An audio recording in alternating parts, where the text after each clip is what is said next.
Bonjour les amis, comment allez-vous? Il est tôt déjà ce matin, j'espère que tout va bien, vous avez passé une bonne nuit.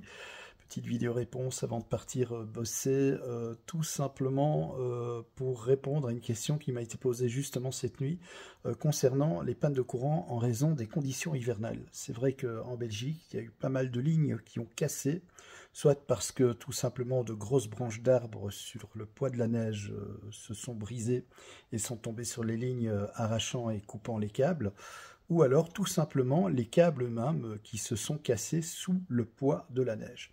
Il faut savoir que les câbles des lignes HTA, par exemple, puisque ce sont eux qui ont été essentiellement endommagés, peuvent supporter une certaine charge, bien sûr, mais ils ont une limite quand même, même s'ils sont très solides. Il faut savoir que cette neige qui s'accumule, qui est une neige riche en humidité, va former un manchon de glace autour du câble, ce qui va faire un poids considérable, vu quand même les plusieurs centaines de mètres de portée entre les poteaux. Et ce qui se passe, c'est que ce poids fait qu'à un moment donné, le câble se brise, et quand c'est pas le câble qui se brise, ce sont les supports, donc les nappes-voûtes, les armements, les isolateurs, les points d'ancrage qui lâchent, et d'office, ça provoque des coupures d'électricité. Il y a eu quand même quelques coupures d'électricité dans la région, aurait ça dû intervenir. Chez moi, il n'y a rien eu. C'est vrai que la plupart des lignes, à part les lignes basse tension, mais la plupart des lignes HTA, ici pour le village en tout cas, ont été enfouies dans le sol. Ça explique aussi le fait qu'il y a moins de pannes.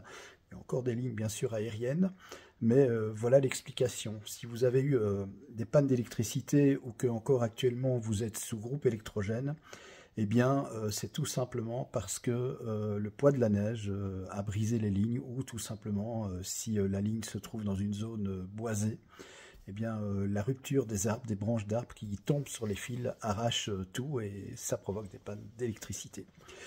Alors, petite réponse aussi par rapport au groupe électrogène. Si vous êtes sur groupe, j'avais déjà fait une vidéo là-dessus. Faut pas vous étonner si vous avez des soucis avec l'horloge de votre four à micro-ondes ou de votre four ou votre radio réveil. Si cette horloge ne semble n'être plus à l'heure mais qu'elle avance, c'est tout à fait normal, c'est un souci de fréquence. Il faut savoir que comme la plupart des personnes ont des panneaux photovoltaïques avec des onduleurs qui réinjectent sur le réseau, afin d'éviter d'abîmer le groupe électrogène et de provoquer des dysfonctionnements, voire même vraiment l'endommagement total du groupe, eh bien, on fait tourner les groupes électrogènes un peu plus vite, de telle sorte à ne pas avoir le 50 Hz pile, mais 50,7 Hz. À cette fréquence-là, les onduleurs restent en sécurité. Donc, c'est-à-dire qu'effectivement, ils ne peuvent plus produire d'électricité, mais au moins, ils ne réinjectent plus d'électricité, d'énergie sur le réseau, ce qui serait fatal pour l'onduleur.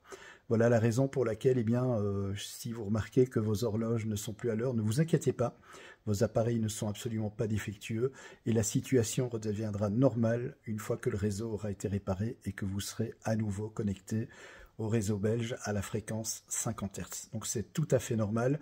C'est souvent ce que fait Ores, bien sûr, pour rétablir l'électricité au plus vite chez les personnes.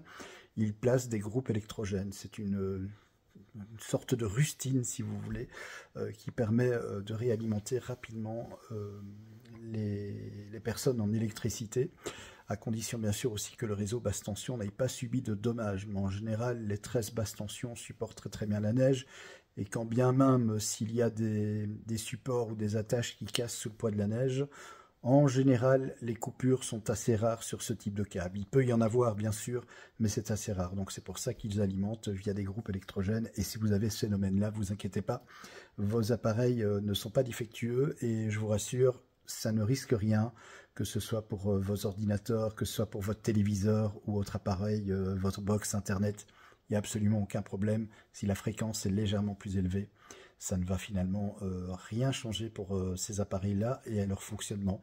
Il y a juste effectivement tout ce qui est horloge, radio-réveil, qui eux ne seront plus à l'heure, étant donné que pour donner la bonne heure, eh bien, ils se synchronisent sur la fréquence du réseau 50 Hz. Et comme avec le groupe, on est à 50,7 Hz, c'est la raison pour laquelle eh bien, ils ne sont plus à l'heure, mais qu'ils avancent. C'est tout à fait logique. Voilà. Allez, je vous souhaite une bonne journée, un bon vendredi. courage pour la dernière de la semaine, c'est bientôt le week-end. L'occasion peut-être, si vous ne bossez pas ce week-end, justement de vous reposer. Et je vous souhaite d'ores et déjà une très très belle journée. Merci d'être sur la chaîne Fabelec. Merci de nous avoir choisis. Je vous embrasse.